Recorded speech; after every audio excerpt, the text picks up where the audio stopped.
Alright guys, I thought I'd just give you all a little update. I got my gauge pod installed and the wideband sensor, as you can see here, AEM. Got the boost gauge in this corner, and I thought it'd be kind of cool because as I'm tuning I can see the tach, the air fuel and the boost kind of all in one spot somewhat, instead of, you know, having the gauge on the pillar, like the air fuel on the pillar or on the dash or somewhere else. It's all kind of just, I just kind of look straight and I can somewhat see everything, you know, without having to look off to the sides or anything like that.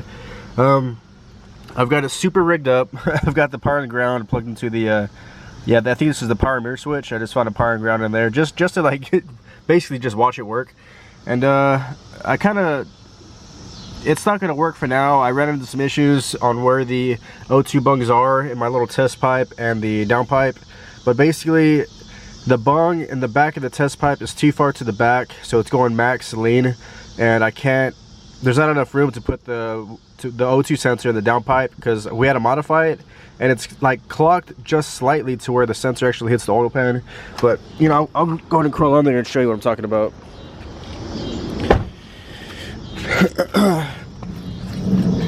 So the back O2 bung sits right there basically, and there's just like open exhaust, so it's too close to the opening, and I'm pretty sure that's why it's going max lean, because it's just seeing fresh air from the back there. And on the downpipe at the front, let me show you the deal with that. Basically, when I try to put the sensor in that bung right there, it hits the oil pan. It's supposed to be straight up and down, but from where he cut and like clocked it, it rotated it just slightly to where it actually hits the oil pan. So I think what I'm going to do is, well, the kit actually came with a new O2 sensor bung.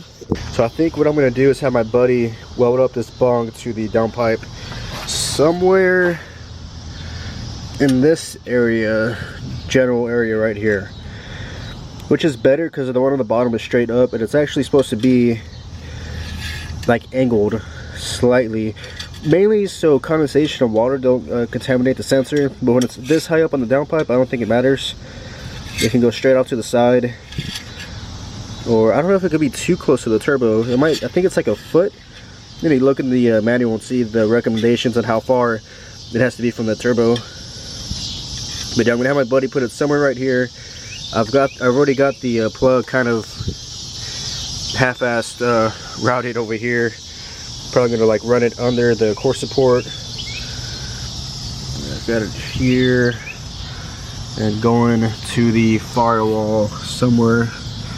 There's a line for the boost gauge, and there's the wire for the wideband. There's a little rubber grommet there I just popped out and ran the wires through there.